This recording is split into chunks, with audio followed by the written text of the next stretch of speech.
बिस्मिल्लाहिर्रहमानिर्रहीम। अस्सलाम वालेकुम। आज हम पढ़ेंगे एविडेंस या कोर्ट एविडेंस। एविडेंस कोई भी ऐसी चीज़ होती है जो कि हमारी कोर्ट की प्रोसीडिंग के अंदर हेल्पफुल हो। कोई भी केस है उसे अप्रूव या डिसअप्रूव करने के लिए जो भी फैक्ट्स बयान किए जाते हैं उसे एविडेंस कहते हैं।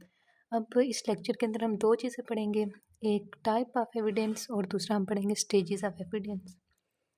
अच्छा, पहले हम टाइप्स देखते हैं। टाइप्स जो होती हैं एविडेंस की वो तीन होती हैं। एक ओरल एविडेंस होता है, एक रिटन एविडेंस और एक हेयरसे एविडेंस।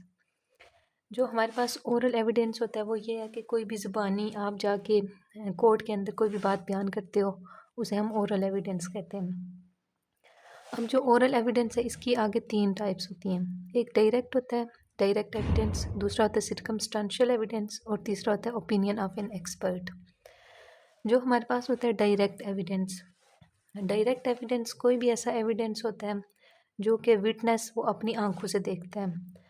जैसे कि कोई भी एक्सीडेंट हुआ है, उस चश्मे-दीद गवाह उस वक्त मौजूद था, उसने देखा कि एक कार आई, उसने एक बंदे को हिट किया। अब वो ये बताएगा कि जो टाइम क्या था उस इंसिडेंट का और कार ने किस जगह पे हिट किया और जो था जिसे हिट किया गया वो किस जगह पे जाके गिरा। वो इसकी सारी डिटेल जो उसने अपनी आंखों से देखी थी वो बताएगा। ये हो गया हमारे पास डायरेक्ट एविडेंस। दूसरा होता है हमारे पास सिरकमस्टेंशियल एविडेंस। सिरकमस्टेंशियल एविडेंस ऐसा होता है कि जो जब हमारे पास कोई वाक़या पेश आया उस वक़्त तो इंसान वहाँ पे मौजूद नहीं था, लेकिन जो उसके सिरकमस्टांसेस होते हैं, कोई भी जैसे एक वाक़या पेश आया तो उसके जो होंगे एविडेंस कुछ ना कुछ पीछे बाकी रहेंगे। जैसे हमारे पास अगर हम एक रोड पे देखते हैं कि वहाँ पे एक डेड बॉडी पड़ी हुई है या कोई एक इंजर्ड पर्सन पड़ा हुआ है, उसके साथ कोई गाड़ी के मार्क्स हैं, टायर मार्क्स हैं और उसके साथ कुछ टूटे हुए शीशे, गाड़ी के शीशे पड़े हुए हैं, तो हम उन सिरकमस्टांसेस से क्या एक्सट्रैक्ट करेंगे कि ये जो एक्सीडेंट हुआ है, यहाँ पे एक कार का एक्सीडेंट हुआ है, तो ये किसकी एग्जांपल होगी? सिरकमस्टेंशियल एविडेंस की। फिर थर्ड पे आ जाता है हमारे पास ओपिनियन ऑफ एन एक्सपर्ट।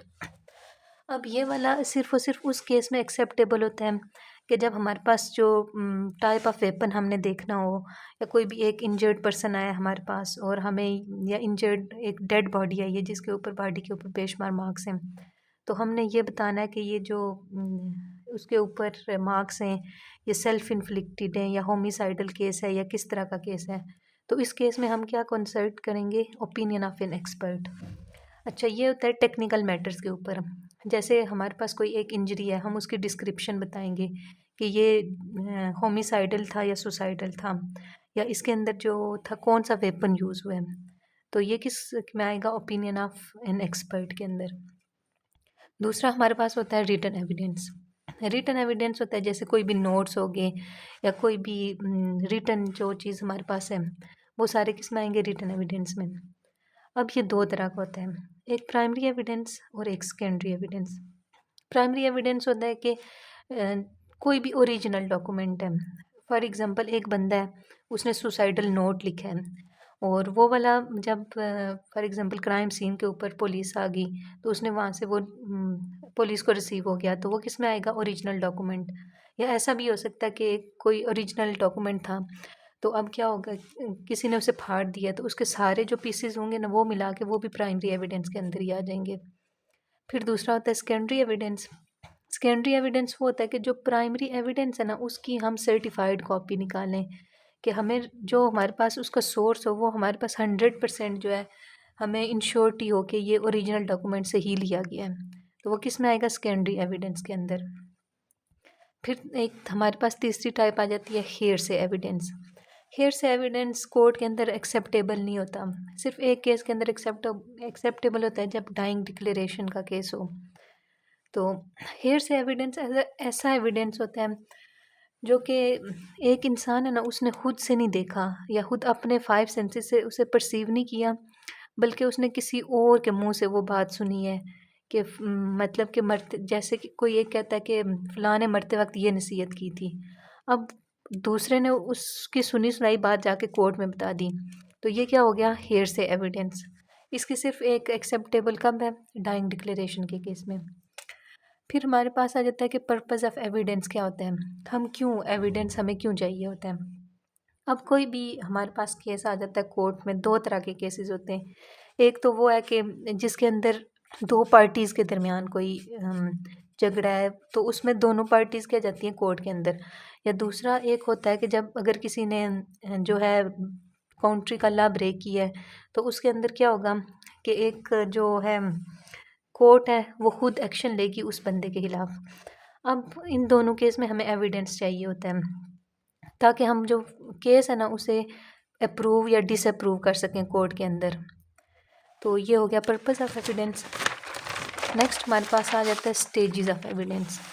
अब कोई भी बंदा जब कोर्ट के अंदर जाता है रिकॉर्ड करवाने के लिए अपना एविडेंस, तो उसके 4 स्टेजेस होते हैं। सबसे पहला स्टेज होता है ओथ। कोई भी बंदा जाता है उससे ओथ लिया जाता है कि मैं जो कुछ भी बोलूँगा वो बिल्कुल सच बोलूँगा, और जो मैंने परसीव की हैं चीज़ें उसे मैं 100% कोर्ट में बताऊँगा। ठीक है। अब दूसरा आ जाता है एग्जामिनेशन इन चीफ, फिर cross examination, then re examination. Examination in chief क्या होता है? जो भी पार्टी उस विटनेस को लाई है, उस गवाह को लाई है, ये वो उसी का वकील कंडक्ट करेगा। अब इसके अंदर क्या होगा, कंडक्टेड बाय सेम पार्टी। तो उस इसके अंदर लीडिंग क्वेश्चन अलाउड नहीं होते। लीडिंग क्वेश्चन वो वाले होते हैं जो क्लोज एंडेड क्वेश्चन होते हैं, जिसके अंदर यस या नो में ऑप्शन देना होता है। जैसे कि वो ये पूछे कि आप 4 बजे उस जगह पर मौजूद थे या नहीं थे। ये किसकी एग्जांपल होगी? लीडिंग क्वेश्चंस की।